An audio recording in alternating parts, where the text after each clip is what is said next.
자, 오늘은 1-1단원 직권의 변동에 대해서 공부를 할 겁니다. 자, 선생님이 직권의 변동에서는 가장 중요한 게 뭐라 그랬었죠? 판 구조론이 가장 중요하다라고 했었습니다. 근데 이제 판 구조론에 대해서 이제 계속 배우게 될 건데, 근데 이 판 구조론이 자, 그냥 하늘에서 뚝 떨어진 게 아니에요. 이 판 구조론까지 가려면은 먼저 어떤 게 필요하냐면은 대륙 이동설부터 우리가 살펴봐야 됩니다. 그래서 대륙 이동설 다음 어떤 것이 등장하냐면은 멘틀 대류설이 등장하고요. 멘틀 대류설 다음에 해양적 확장설 혹은 해저 확장설이라는 게 나오고 난 다음에 판 구조론이 정립이 되게 됩니다. 자, 그렇다면 우리가 판 구조론을 제대로 이해하기 위해서는 이 대륙 이동설부터 멘틀 대류설, 해양적 확장설까지 잘 알아야겠죠? 그래서 오늘은 이 앞에 있는 세 가지 설에 대해서 좀 살펴볼 겁니다. 자, 그러면은 계속해서 한번 살펴봅시다. 자, 대륙 이동설에서 판 구조론까지 먼저 이 대륙 이동설부터 살펴볼 겁니다. 대륙 이동설은 누가 얘기했냐면 베게너라는 사람이 주장한 설입니다. 자, 1915년 저서 대륙과 해양의 기원을 통해 고생대 말기, 중생대 초기 모든 대륙들이 한 덩어리로 모여 어떤 거죠? 판게아라는 초대륙을 이루었으며 약 2억 년 전부터 분리되어 현재와 같은 대륙 분포가 되었다고 주장한 사람이 베게너입니다. 이 베게너는 사실 남미와 아프리카의 화석이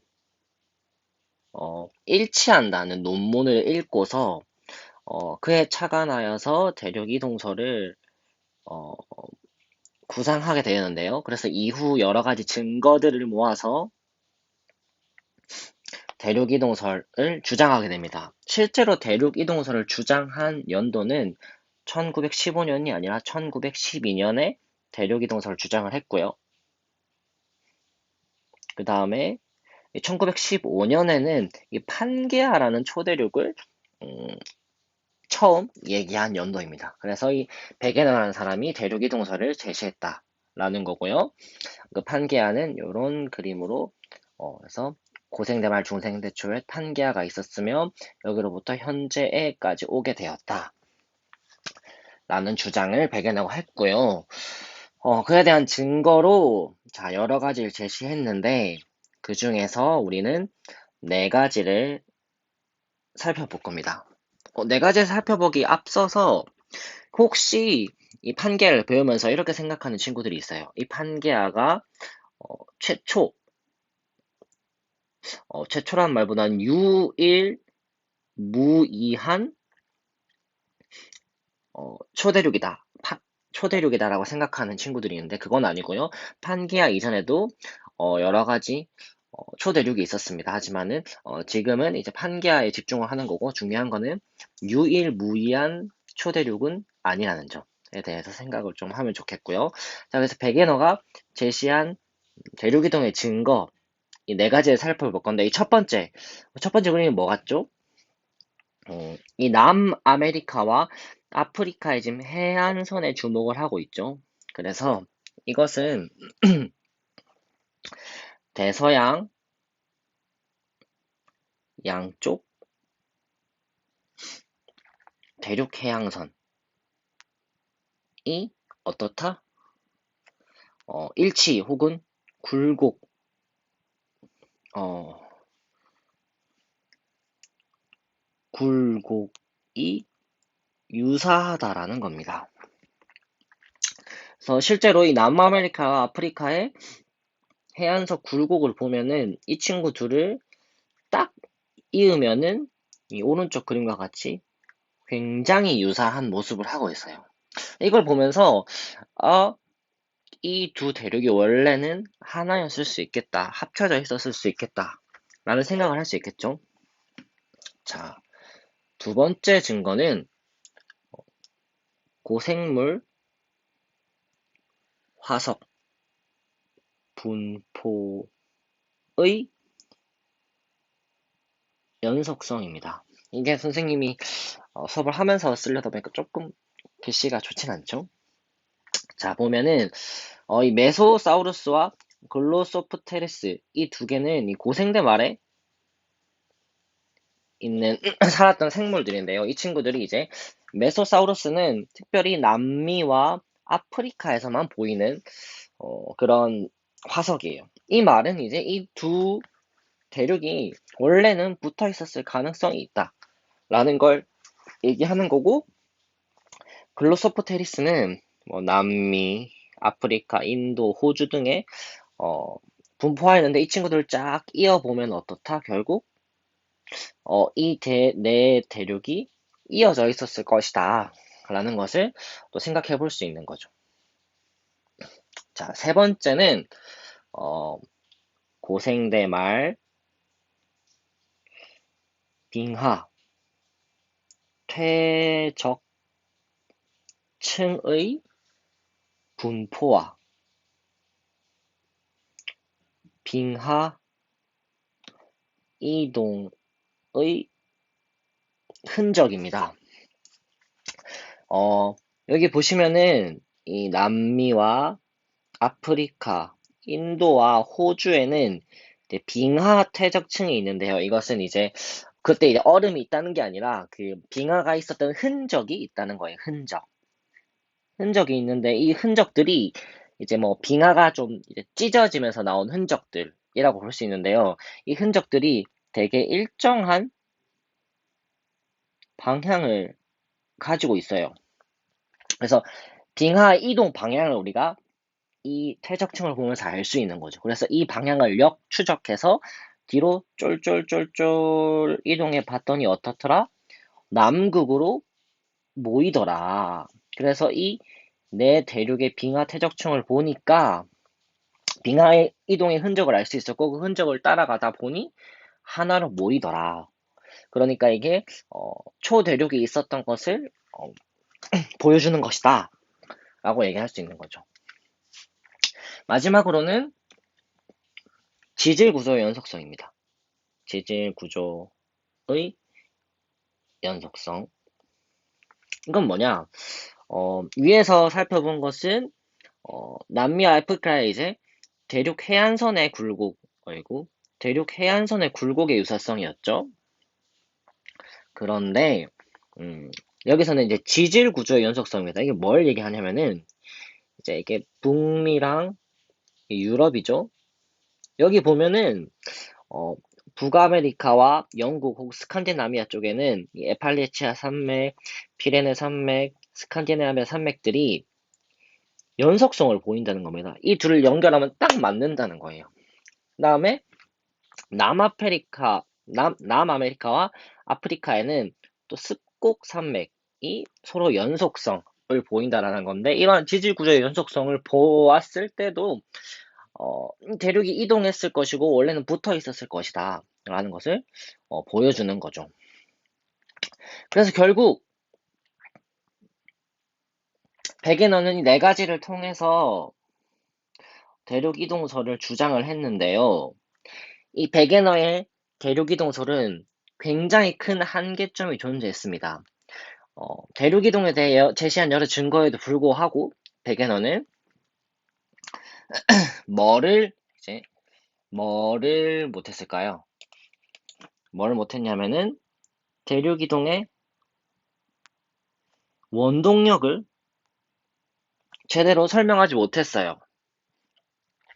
그렇기 때문에 많은 과학자들에게 받아들여지지 않았죠. 근데 여러분들이 생각하기엔 그렇게 생각할 수 있어요.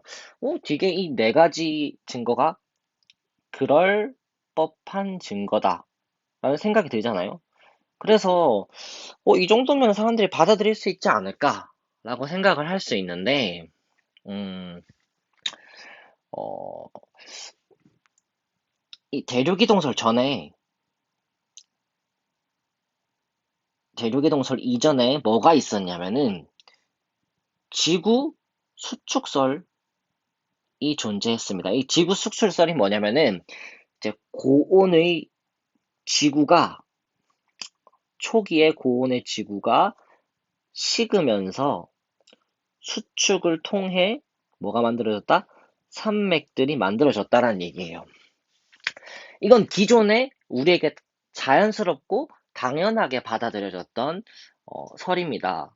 그런 상황에서 이 대륙이동설이라는 새로운 가설이 제시가 됐는데 얘는 이거를 작동하게 하는 원동력조차 밝혀지지 않았어요. 하지만 이 지구 추측설은 어, 이유도 있고 근거도 있고 거기에 대한 어, 발생하는 과정, 그거의 원동력 이런 모든 것들이 존재했던 가설입니다. 따라서 그 당시 사람들은 이 대륙이동설보다는 당연히 기존에 우리에게 익숙했던 지구 수축설을 더 지지하게 된 거죠. 그래서 사람들의 그런 상식이나 기본 생각들을 바꾸기 위해서는 되게 강력한 증거가 필요해요. 근데 베게너의 대륙이동설은 그 강력한 증거를 제시하지 못했던 겁니다. 그래서 이 대륙이동설은 사장되게 되죠. 잠깐 동안. 네. 그래서 대륙이동설은 이렇게 사장이 되게 되는데 이 이후에 여러 가지 음, 가설들이 이제 점점 더 또 대륙이동설을 지지하게 됩니다. 그 두 번째 가설이 멘틀 대류설입니다. 이 멘틀 대류설은 1920년대 후반 베게너의 대륙이동설에 동조했던 홈스라는 사람이 지각 아래 멘틀이 열 대류를 한다라고 생각하고 이것이 대륙이동의 원동력이라고 주장을 했죠. 그래서 이 대륙이동설의 원동력을 홈스라는 사람이 멘틀이 열대류해서 그런 거야 라고 해서 원동력을 이제 지지를 해준 겁니다. 근데 이제 이 멘틀의 열대류가 어떻게 일어나냐라면은 이제 멘틀 내에 있는 방사성 원소가 붕괴를 하거나 혹은 지구 내부에 있는 중심부, 핵이 되게 뜨겁잖아요. 그 관련된 부분에서 이 멘틀이 어, 온도 차가 있을 수 있고 그 온도 차에 의한 대류. 그래서 방사성 원소가 붕괴하거나 아니면은 멘틀 내 온도 차. 이 두 가지가 멘틀을 열대류하게 한다고 홈스는 주장을 한 거고 그게 또한 대륙에 대해 원동력이라고 한 겁니다. 그래서 그의 주장에 따르면은 자, 이 부분 멘틀이 상승하는 부분에서는 어떻게 돼요? 이 두 개의 위에 있는 지각이 서로 찢어지게 되는 거죠. 그래서 이 부분에 바다와 섬이 만들어지게 되고요. 또 이제 멘틀 대류가 하강하는 쪽에서는 두 개의 지각이 부딪히니까 하나가 소멸하게 되는 해구가 만들어지게 되는 겁니다. 혹은 두 개가 같이 솟아나는 어, 산맥이 만들어지게 되는 거죠. 자, 그래서 밑에 살펴보면은 홈스는 멘틀 대류의 상승부에서는 대륙 지각이 분리되면서 새로운 지각이 생성되고 멘틀 대류 하강부에서는 어떤 거? 해구와 산맥, 그러니까 산맥과 해구가 생성된다고 주장을 한 거죠. 근데 가장 큰 문제점은 그 당시에는 그 탐사 기술로는 멘틀 대류를 확인할 수 없었어요. 이 사람은 주장을 했지만 실제로 이게 일어나는지를 알 수가 없었다는 거죠. 그래서 이 주장 또한 제대로 된 지지를 얻지 못해요. 확인할 수가 없으니까. 근데 이제 이거는 이제 나중에 후대에 이제 대륙이동설의 부활과 함께 어, 해저 확장설이 나오게 되고 이 판구조론이 얘기가 될 때 원동력으로 주목을 받게 된 거죠. 자, 그러면은 이제 우리가 멘틀 대려설까지 했죠. 자, 그러면 이제 그 다음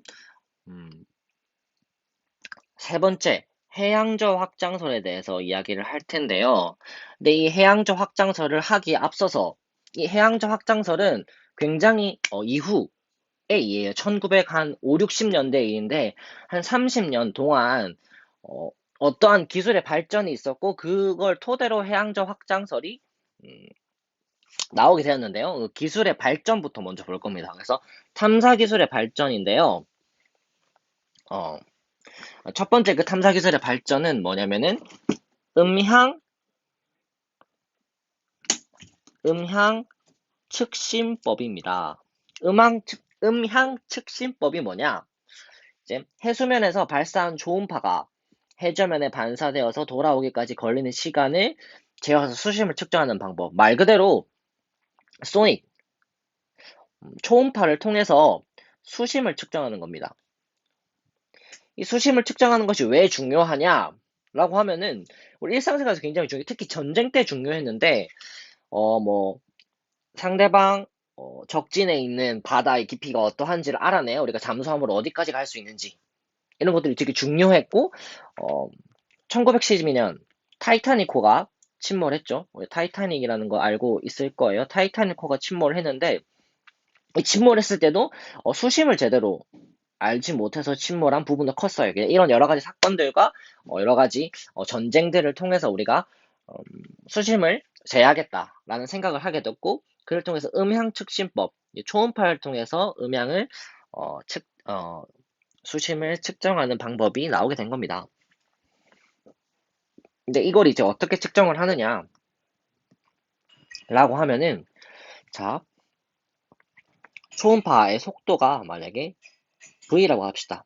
그 다음에 초음파가 왔다 갔다 하는 시간, 왕복 시간을 t로 간다면은, 자, 속도 곱하기 t는 뭐죠? 거리가 될 겁니다. 근데 우리가 알고 싶은 거리는 왕복이 아니라 편도잖아요, 편도. 그래서 이 시간을 나누기 2를 해주면은 결국 이 거리, 즉, 수심 혹은 깊이가 나오게 되는 겁니다. 이러한 방식으로 어, 바다에 있는 수심을 다 측정을 했고요. 그에 따라서 해저 지형을 그릴 수 있게 됩니다. 음향 측심법을 통해서 해령, 해구 등의 해저 지형을 발견하게 되었고, 이는 해양저 확장설의 등장에 굉장히 중요한 역할을 하게 된 거죠. 보시면은 수심에 따라서 갑자기 수심이 깊어지는 이런 해구들이라든지 이러면 골짜기의 모습을 하고 있는 해령 이런 지형의 발견이 해양저 확장설을 등장하게 만들었다는 거죠. 자, 그러면 해양저 확장설에 대해서 좀 살펴봅시다.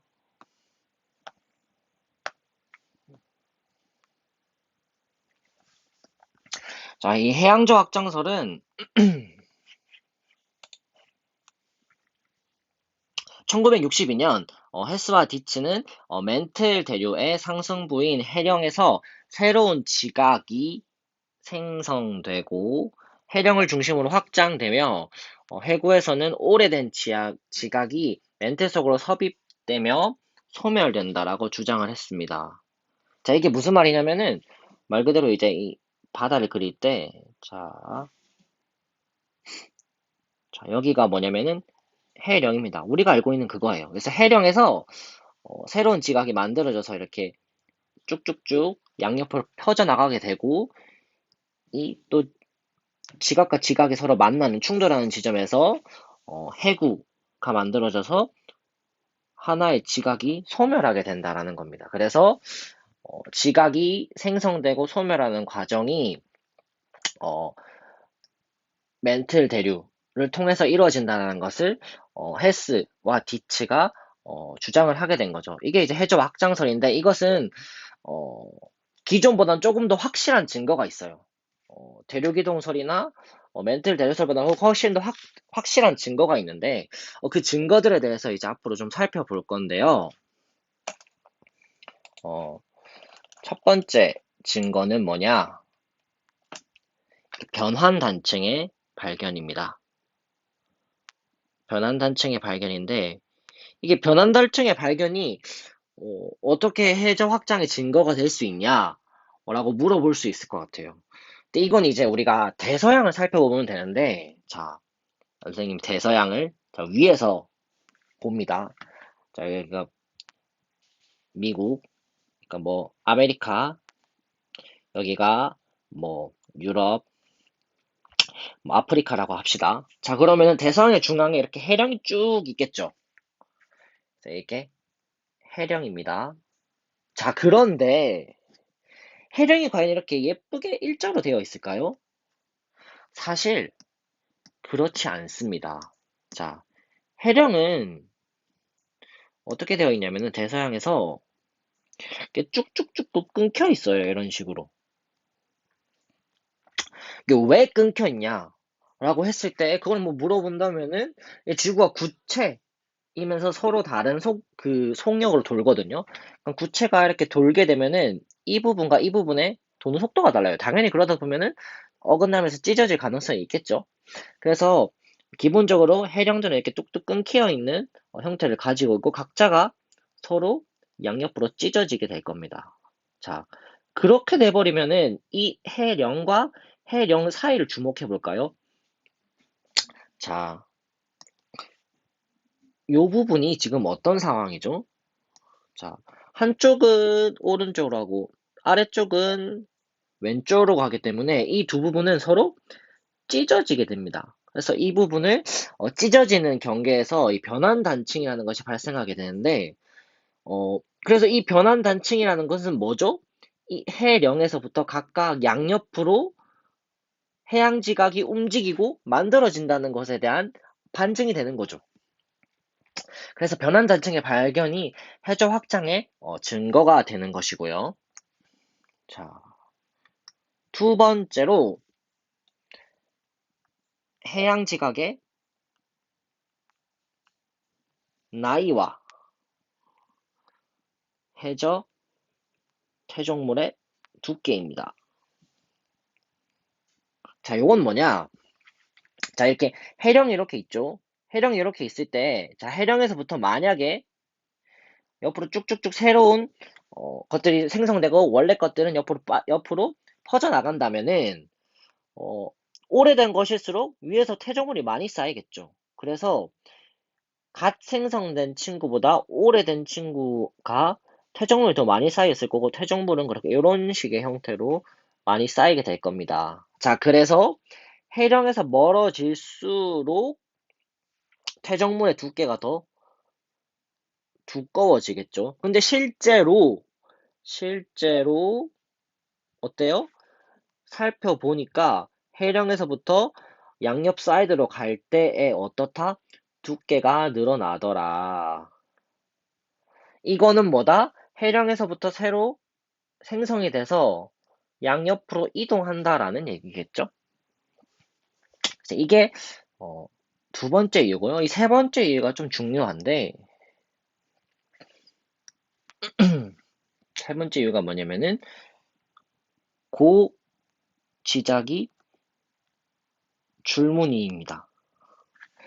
이 고지작의 줄무늬는 여기서 이제 말 그대로 뭐냐면은 간단하게 얘기하자면은 이 해령을 중심으로 이 줄무늬가 되게 데칼코마니처럼 일정하게 보인다라는 건데요. 그럼 이제 이 고지자기가 뭐냐라고 하면 이거는 지구 옛날 지구의 흔적이라고 보시면 됩니다. 자, 이게 뭐냐면은 음, 자, 우리 광물 같은 경우에 이게 자석의 성질을 가진 광물들이 있거든요. 뭐 자철석 같은 광물들이 있는데, 이런 친구들이, 되게 고온의 자철석이, 식게 되면서, 어, 다시. 저희 자철석이 있는데, 이 자철석이 뭐냐면은, 말 그대로 광물이 하나의 자석의 역할을 하는 거예요. 자, 그러면은, 자, 봅시다. 이렇게 지구가 있어요. 자, 여기가 N극이고요. S극이죠. 자, 그럼 이 자철석이 자연스럽게 N극이 이 방향을 향하게 될 거잖아요. 그런데 이 자철석이라는 친구가 이제 식게 되면 온도가 굉장히 고온에서 식게 되면은 이렇게 북극을 바라본 방향으로 굳어버리게 돼요. 굳어버린다는 거죠. 그래서 이 상태를 유지하고서 굉장히 오랜 시간 동안 그대로 남아있게 돼요. 자, 그래서 우리가 이러한 광물들을 볼 때, 이 자철석을 통해서 그 당시에 어, 북극의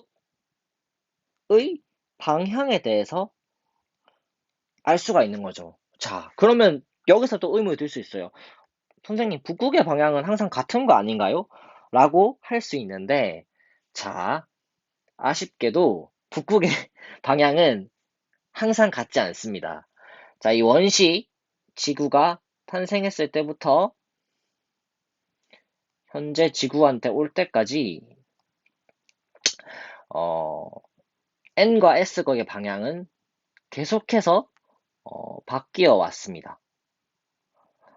계속해서 바뀌어 왔고 그래서 이 당시에 만들어졌던 어, 자철석은 어때요?